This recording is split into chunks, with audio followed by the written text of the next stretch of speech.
Yesterday, Boniface Mwangi came out and spoke about the torture he experienced while he was in Tanzania, our neighboring country. And since then, the reactions have been so wild on social media, threatening to ignite another war between Kenyans and Tanzanians.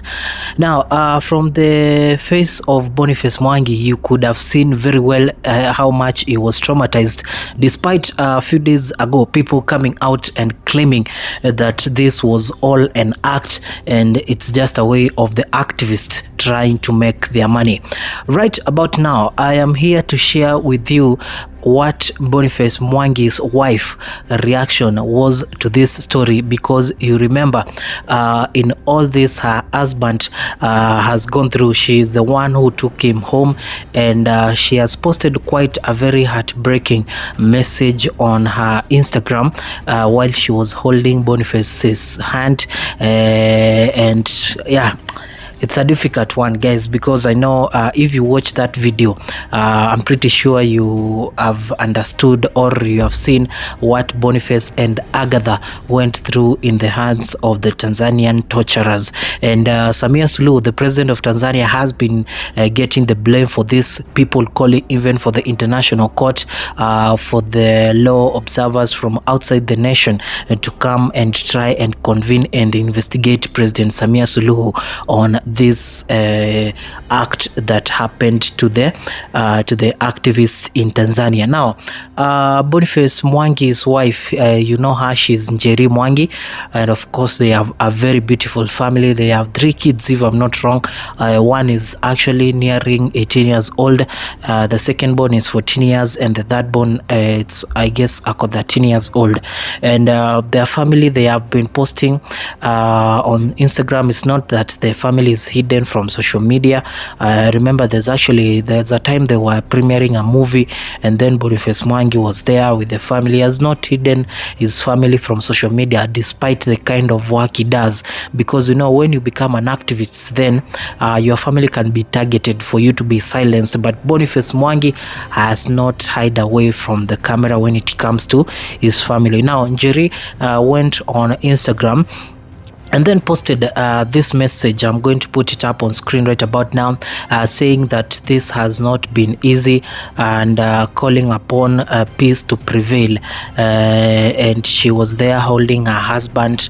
It's not easy, man, for your husband to go on camera on national television, being watched by millions of people from Kenya and also outside the country, and then to break down like that, describing the very unspeakable acts that happened to him while he was being tortured. It's not easy. Many people could shy away from that because of things like stigma. People can start trolling you, saying that, oh, you are sodomized and this happened, but Boniface stand strong, and now it seems like his wife Njeri is also supporting him, and she has decided to go down that road with him, despite knowing the dangers, the risk that it puts to their family. They are choosing to be patriotic, and that is one thing we have to acknowledge. Yes, going back on X, the reactions are still flying in, and I would like to take you into some interesting things, because Samia Suluhu, for the last couple of hours since this story leaked on social media, she has not given a statement on this response, or the Tanzanian government has not spoken. We saw their stand, or we listened to what they said last week, even some members of parliament saying that those activists who were arrested in Tanzania should have faced more punishment, and it was quite unspeakable.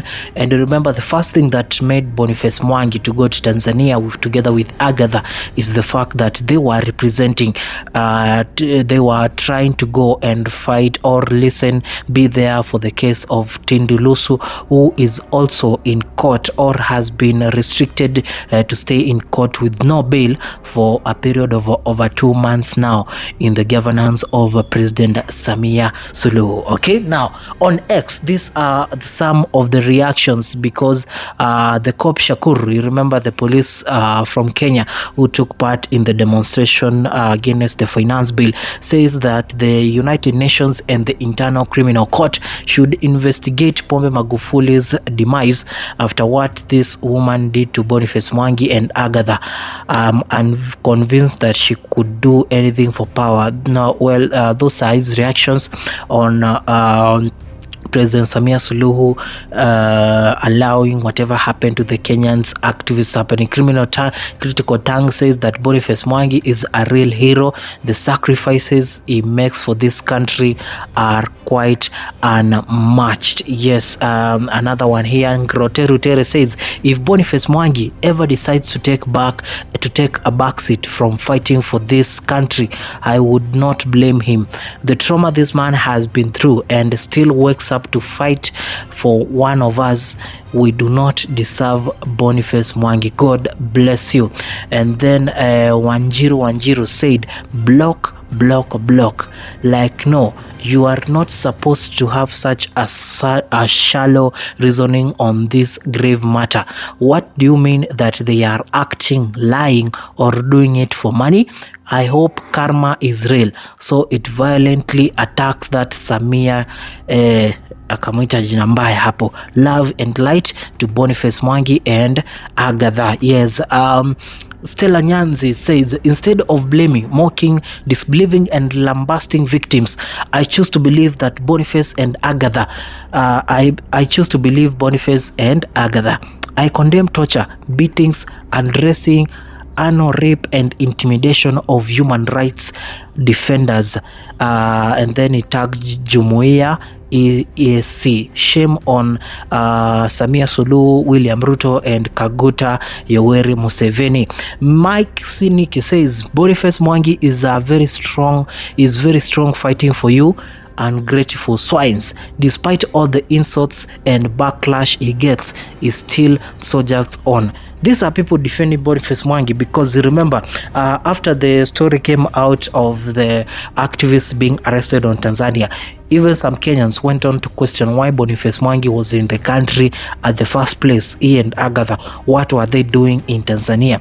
Then, with little by bit, the story started changing. All these guys are acting, all these guys are being paid to look like they are fighting the government, while in real sense, it's just a part of the plan of the government so that it can look that they have these so-called activists here and there. Yes, and Kenyans are okay. Let me just see more reactions here. Boniface Mwangi, whatever happened to you, it's not easy. Take courage. Dr. Roslyn Akombe says, you guys don't know the courage it takes for a person to speak up when they have been sexually violated. May those chiding Boniface Mwangi never find themselves or their loved ones in those circumstances. Sending you love and strength, Agatha and Boniface, to your families. Yes. Hussein Khalid says, had an emotional press conference today with my good bro Boniface and good sis Agatha on their tormenting ordeal in the Tanzania capture torture chambers. Besides physical and psychological torture, the two of them were also sexually tortured. We demand justice for them now. Yes, people are demanding justice for Boniface and Agatha. Even some people went on X to say that, oh, we need to take over Tanzania, nini, and it was just chaos. Yes, and Hashon Kimemia says, remember when Boniface was undergoing sexual assault at the hands of Tanzania authorities, our Foreign Affairs Cabinet Secretary Musalia Mudavadi was voicing his support for Tanzania. Also, some Kenyan politicians were encouraging Tanzania authorities to teach Boniface Mwangi a lesson. Yeah. Okay, those are some of the reactions, and Samia Suluhu is quite not getting the love right now on X, especially from the Kenyan people. Yeah, you remember now there's not been so much freedom. On June 1st, I remember Rose Njeri, she went on to try and fight or she was against the new finance bill, and then she was arrested. This is what Boniface Mwangi had tweeted on June 1st. He said, and I quote, "It's a beautiful day to fight for our rights. We are headed to Pangani police station to free Rose Njeri. We don't fear Ruto arrest or even death. We shall never bend our knees to a defender. Yes, Ruto will go, whether he likes it or not. Kenya isn't his personal property." Yes, men for men logic is to bash Boniface Mwangi for fundraise for criminal. Yeah, this is Post Kalon, who is saying that people should now support Boniface Mwangi. And this John H says, nimemsikiliza Boniface Mwangi bado natetemeka kwamba mwanaume anafanywa tendo vya sodomi kwenye nchi yetu. Tumefikaje hapa? This is a Tanzanian who was questioning, who was reacting to whatever happened to Boniface Mwangi.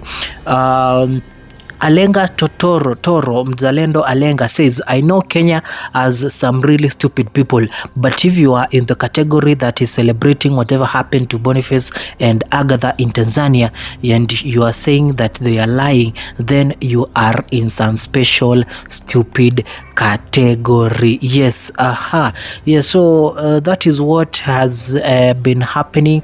We'll be following up on this story. And yes, you remember on May 24th, I guess the United States demanded a probe into the torture reports of Kenyan activists Boniface Mwangi and Uganda's Agatha Atuhaire in Tanzania, and they also called for immediate and full investigation into human rights abuse allegations. That was what the United States government had requested on May 24th. We are still yet to discover what will happen, but at the moment I can inform you for sure that I will keep following up on this story to inform you on all the current affairs that are happening in our country and our nation, and to report everything as it is, unbiased and without taking sides, because that is what Commentator 254 brand is all about. Thank you so much, guys, for watching. If you have made it this far, then a big up and salute you. Subscribe to my channel to make sure that you don't miss out on any trending content near you. Bye bye for now.